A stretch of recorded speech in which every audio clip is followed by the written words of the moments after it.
আজকের এই ভিডিওটা যারা ক্লার্কশিপ মেন দিতে যাবে তাদের জন্য আমি বলবো যে যতগুলো তোমরা ভিডিও দেখেছো এই ভিডিওটা কিন্তু অবশ্যই দেখে যাবে, কারণ এই ভিডিওটা তোমাদের এমন কিছু ইনফরমেশন আমি দেব যেগুলো তোমরা পার্ট 2 তে মানে ক্লার্কশিপের যারা মেন দিতে যাবে সেই পার্ট 2 তে বা মেনসে তোমাদের খুবই গুরুত্বপূর্ণ এবং তোমাদের জেনে যেতে হবে এই জিনিসগুলো কি আমি একটু বলি। তোমাদের দেখবে আমি একটা কালকে পিডিএফ দেখাচ্ছিলাম, আগের ডেটে তোমাদের আমি দেখিয়েছি একটা পিডিএফ 2019 সালের পিডিএফ। সেই 2019 সালের পিডিএফ এ আমি দেখলাম, অবজার্ভ করলাম যে এমন ছেলে আছে যে 81 পেয়েছে বা 80 পেয়েছে, 80 প্লাস পেয়েছে, 80 প্লাস পেয়েছে পার্ট 1 এ, কিন্তু সে চাকরি করছে না। আবার অনেক ছেলে আছে সে 55 বা 50 পেয়েছে, ঠিক আছে, 55 বা 50 পেয়েছে, সে কিন্তু বর্তমানে চাকরি করছে। কেন? কারণটা কি? কারণটা হচ্ছে এই পার্ট 1 পার্ট 2 এর মধ্যে একটা ডিফারেন্স বা এমন একটা জিনিস যেটা এই কারণে তারা কিন্তু চাকরি করছে না। যে 80 পেয়েছে সেও কিন্তু চাকরি করছে না। কারণটা কি স্যার? কারণটা একটু তোমাদের দেখাই। আমি দেখলাম যে 80 পেয়েছে, দেখলাম যে সে বাংলা এবং ইংরেজি মিলিয়ে টোটাল সে আরো দেখলাম যে বাংলায় তাকে মানে আমি জানি না এটা কেন দেই, এই জন্য আমি বলি যে মেন পরীক্ষা যদি হয় এমন একজনের কাছে যেতে হবে যেন একাই সে চেক করে, তাহলে নাম্বারে ভ্যারিয়েশনটা হবে না। এক নাম্বার, ঠিক আছে, কারণ ধরো যে ছেলেটা 80 পেয়েছে আর যে ছেলেটা 50 বা 55 পেয়েছে, তাহলে এদের মধ্যে যে ডিফারেন্সটা আছে অনেকের ডিফারেন্স, ঠিক আছে, তুমি ধরতে পারো এখানে প্রায় 25-এর ডিফারেন্স, তবু সে চাকরি করছে না, এই 55 পেয়ে চাকরি করছে। কারণ একটাই, কারণ এ কিন্তু মেইন পরীক্ষাটা ভালোভাবে দিয়ে এসেছে বা পার্ট 2টা ভালোভাবে দিয়ে এসেছে, যে কারণে বর্তমানে সে চাকরি করছে। তাহলে এ দেখলাম পেয়ে গেছে 80 পেয়ে গেছে মেনে পেয়েছে কত? 80, মানে কত হয়ে যাচ্ছে 8 5 13 মানে 135 হয়ে গেল তার নাম্বার, ঠিক আছে, তাহলে সে চাকরি করছে। এবং দেখলাম একে দিয়েছে দুটো মিলিয়ে তোমার 40 দিয়েছে, তা তুমি বলো 120 হলে তো সে ওবিসি এ বা এসসি হলেও তো তার চাকরি হবে না, কারণ 123 কাট অফ গেছিল। তাহলে বুঝতে পারছো কেন চাকরি করছে না?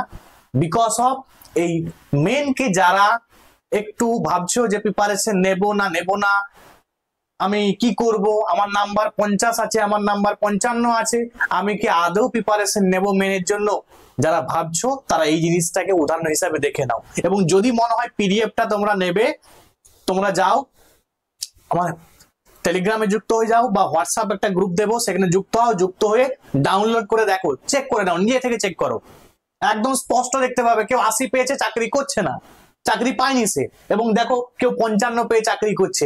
কারণ একটাই, সে মেনে ভালো করে প্রিপারেশন নিয়ে মেনটা ভালো করে দিয়ে এসেছে। সুতরাং যারা ভাবছো যে দৌড়ে তুমি নেই, তোমার চাকরি হওয়ার কোনো সম্ভাবনাই নেই, এই যে অনেকে বলছে স্যার পার্ট 2 এর প্রিপারেশন নেব না, পার্ট 2 এর প্রিপারেশন নেব না, আমি অন্য কোনো গ্রুপ সি গ্রুপ ডি বা এসএসসি গ্রুপ সি যেটা হবে আর কি সেটার জন্য পড়বো বা তোমার কনস্টেবলের জন্য পড়বো, এটা অনেক যারা ভাবছো তাদের জন্য এই ভিডিওটা স্পেশালি। তো তারা দেখো এখান থেকে তোমরা দেখে নিলে যে প্রিপারেশনটা তুমি 55 পেয়ে গেলেও তুমি নাও, আমি বলবো কিভাবে নেবে সেটা আমি দেখাচ্ছি এখনই, ঠিক আছে, এখনই আমি দেখাচ্ছি তোমাদের কিভাবে প্রিপারেশনটা নেবে, ঠিক আছে, এই বিষয়গুলো। তাহলে এই 55 দিন তোমাদের কাছে কিন্তু সময় আছে। দেখো আমি কিছুদিন আগেই ভিডিও করে বলেছিলাম যে 70 দিন 70 দিন আছে, এখন কিন্তু কমতে কমতে কমতে কমতে দেখো 55 দিন বা 58 দিন আমরা যাই বলি না কেন, 28 তারিখে যদি পরীক্ষা হয় 28শে ডিসেম্বর, তাহলে কিন্তু আজকে 31 তারিখ, সুতরাং 1 মাস আর ওইদিকে তোমার 27 দিন, তুমি 28 তারিখে পরীক্ষা দিচ্ছ, মানে 57 দিন বা 55 দিন প্লাস তোমার কাছে সময় কিন্তু আছে। এই 55 দিনে তুমি কি করবে এটা নিয়েই ভিডিও আজকে। তাহলে বললাম, আবারও বলছি, যারা 49 পেয়েছো বা এক কথায় যারা প্রিলিমস পাস করেছো তারা সবাই এলিজিবল, তারা সবাই পড়ো, তোমাদের ডিফারেন্স কিন্তু অনেক হয়ে যাবে। সেখানে দেখো কত ডিফারেন্স হলো, এখানে কিন্তু 40-এর ডিফারেন্স হয়ে গেছে, দিয়ে সে চাকরি করছে। তাহলে বুঝতে পারছো? এবার দেখো কি কি পড়বে, কিভাবে পড়বে সেটা আমি যাচ্ছি, সেই বিষয়টা যাচ্ছি। আচ্ছা একটু বলে দিই তোমাদের, আমি বর্তমানে একটা ব্যাচ খুলেছি ক্লাসিপ মেনের জন্য বা পার্ট 2 এর জন্য, যে ব্যাচের মধ্যে আমি উইকলি 2 দিন ক্লাস নিচ্ছি, লাইভ ক্লাস, এবং একদম যারা বেসিক থেকে শিখতে পারোনি তারা আমি একদম বেসিক থেকে করাচ্ছি, এবং প্রত্যেকটা রুলস রেগুলেশন করাচ্ছি, যেগুলো তুমি তোমার খাতায় করে আসলে তুমি অটোমেটিক্যালি নাম্বার পাবে, কিছু না কিছু নাম্বার পাবেই পাবে। ঠিক আছে, তুমি যদি লেখা তোমার কন্টেন্ট খুব ভালো নাও হয় তবু কিন্তু নাম্বার পাবে, কারণ কিছু রুলস আছে যেগুলো তুমি ফলো করলে তোমার নাম্বার অটোমেটিক্যালি আসবে। এবং দেখো প্রিন্টেবল পিডিএফ, মানে তুমি প্রিন্টেড করতে পারবে সেগুলো। ঠিক আছে, এই ধরনের পিডিএফ দেওয়া আছে প্রত্যেকটা ক্লাসেরই। মক টেস্ট নেওয়া হবে, ফুল মক টেস্ট, এবং মিনিমাম আমি 30টা করে টপিক পড়াবো, সেখানে কিন্তু আরো টপিক বাড়লেও বাড়তে পারে। এবং দেখো সবই কিন্তু লাইভ খাতা চেকিং করব আমি তোমাদের, যে মক টেস্ট নেব বা ধরো কোনোদিন খাতা চেক করে দিলাম যে কি কি যেগুলো হোম টাস্ক দিয়েছি, প্রত্যেকদিন আমি প্রত্যেকটা ক্লাসের পরেই কিন্তু হোম টাস্ক দেওয়া থাকে। ঠিক আছে, প্রত্যেকটা পিডিএফ আমি তোমাদের কিছু পিডিএফ দেখাবো এখনই, তোমরা যদি পারো তো সময় থাকে শেষে দেখে নেবে, শেষে আমি কিন্তু দেখাবো তোমাদের। আচ্ছা, এবারে আসি আমি যে স্যার আমি নিজে থেকে পড়বো, আমি কিভাবে পড়বো? নিজে থেকে যারা পড়বে তাদের জন্য একটু ট্রিক্স নিয়ে এসেছি। যদি তোমরা জোগাড় করতে পারো এগুলো খুবই ভালো, আর যদি না জোগাড় করতে পারো আমার কাছে অ্যাডমিশন নাও, আমি কিন্তু তোমাদের এগুলো সব দেবো। ঠিক আছে, এগুলো অটোমেটিক্যালি আমি তোমাদের করিয়ে দেবো, ক্লাসের মধ্যেই করিয়ে দেবো আমি। তোমাদের কাজ হচ্ছে যেটা, সমস্ত আজ পর্যন্ত যত মাধ্যমিক উচ্চ মাধ্যমিক বা যাই হোক না কেন, এবং তার সঙ্গে সঙ্গে এই যে প্রিভিয়াস ইয়ার ক্লাসিপ বলো, মিসলেনিয়াস বলো, ডাব্লিউবিসিএস বলো, ডাব্লিউপিএসআই বা কেপিএসআই, এগুলোর যে ট্রান্সলেশন গুলো দেওয়া আছে, যে প্রেসি রাইটিং দেওয়া আছে, বা প্রিভিয়াস ইয়ারের ক্লাসিপের যে কোশ্চেন গুলো এসেছে সেগুলোকে সব সলভ করে যাবে। ঠিক আছে, এই 55 দিনে তোমাদের টার্গেট থাকবে ক্লাসিপ, বিশেষ করে ক্লাসিপ, মিসলেনিয়াস, ডাব্লিউবিসিএস, ডাব্লিউবিপিএসআই, কেপিএসআই, এই যে প্রশ্নপত্রগুলো আছে সবগুলো তুমি সলভ করে যাবে। 1 নাম্বার, এটা হবে তোমাদের ফার্স্ট কাজ, প্রথম কাজ, যে আমার যত প্রিভিয়াস ইয়ারের কোশ্চেন আছে সব সলভ করে যাব। শুধুমাত্র কিছু রিপোর্ট রাইটিং আছে যেগুলো তোমার রিসেন্ট কারেন্ট দিয়েছিল, সে কারেন্ট গুলো বাদ দিয়ে দিবে, কারণ সেগুলো কারেন্ট টপিক থেকে দেয় আর কি। তো এই ধরনের টপিক কিন্তু করার দরকার নেই। সাপোজ ধরো করোনা ভাইরাস দিয়ে তোমাকে দিল, তোমার করার দরকার নেই, করোনা ভাইরাস কি এখন আছে? নেই, তখন ছিল, তখন ইম্পর্টেন্ট ছিল তাই দিয়েছিল। ঠিক আছে, এই জিনিসগুলো কিন্তু তোমরা ফলো করো। তার সঙ্গে সঙ্গে তোমরা ফলো করবে যেটা এখন, যেটা তোমাদের কাজ থাকবে, যে ডেইলি তোমরা প্র্যাকটিস করবে সমস্ত টপিক গুলোকে একটা একটা করে। ক্লাসিপের 6টা টপিক আছে, 6টা টপিককে প্রত্যেকদিন কি করবে, মিনিমাম একটা করে। ঠিক আছে, মিনিমাম একটা করে। তুমি যখন 55 দিন আছো তা দেখবে তোমার 55টা করে এমনি তোমার প্র্যাকটিস কিন্তু হয়ে যাচ্ছে। তাহলে মিনিমাম একটা করে সমস্ত টপিক লেখালেখি করো, সেখানে প্রেসি রাইটিং বলো বা অন্য কিছু রাইটিং বলো, সেগুলো সবগুলো 6টা টপিক আছে, 6টা টপিকই যেন তোমার একটা একটা করে ডেইলি প্র্যাকটিস হয়। 1 নাম্বার। দ্বিতীয় নম্বর, তোমার ফোকাস থাকবে কার উপরে না, ট্রান্সলেশনের উপরে। কেন ট্রান্সলেশনে এত গুরুত্ব দিচ্ছি আমি? বিকজ ট্রান্সলেশনটাতেই দেখো 40 নাম্বার আছে, 20-40।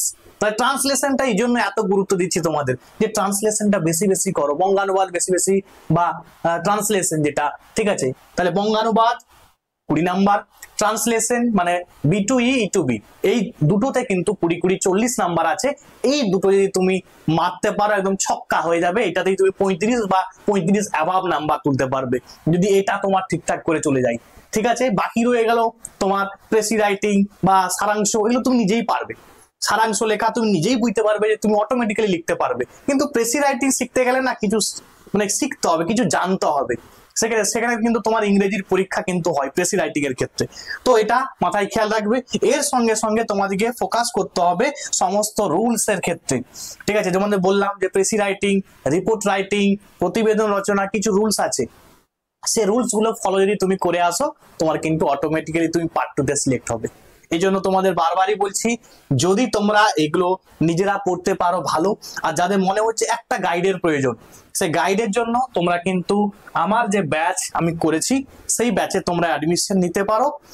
প্রচুর স্টুডেন্ট এনরোল হয়েছে, এবং যারা এনরোল হয়েছে তারা কিন্তু উপকৃত হচ্ছে, এবং তাদেরকে তোমরা হয়তো ব্যাচের বহু স্টুডেন্ট আছে, তারা দেখবে হয়তো কিছুই জানতো না, এখন কিন্তু শিখতে পারছে, আসছে ধীরে ধীরে শিখতে পারছে। তো আশা করছি তোমাদেরও আমি শেখাবো, এবং সব থেকে বড় কথা, আমি 4টা ক্লাস করে দিয়েছি অলরেডি। প্রত্যেকটা ক্লাসের রেকর্ডিং কিন্তু সিস্টেম রেখেছি। ঠিক আছে, রেকর্ডিং সিস্টেম কিন্তু প্রত্যেকটারই আছে, তোমরা কিন্তু রেকর্ডিং কিন্তু প্রত্যেকটাই পেয়ে যাবে। এবং প্রত্যেকটার পিডিএফ দেওয়া হবে। যদি এনরোল করতে চাও পুরোনো ক্লাস যেগুলো করে দিয়েছি অলরেডি, তার সঙ্গে সঙ্গে এখন ক্লাস আমি করাবো, এবং মনে হয় যদি তোমরা অ্যাডমিশন নিতে পারো, আর না হলে নিজেরা পড়াশোনা করো। অল দ্য বেস্ট প্রত্যেককে। আশা রাখবো প্রত্যেকে তোমরা যারা আমার ইউটিউব চ্যানেলের সঙ্গে যুক্ত আছো প্রত্যেকে চাকরি পেয়ে তোমরা কমেন্টে জানাবে যে স্যার আমি চাকরি পেয়েছি। Thanks for watching. প্রত্যেকে ভালো থাকবে।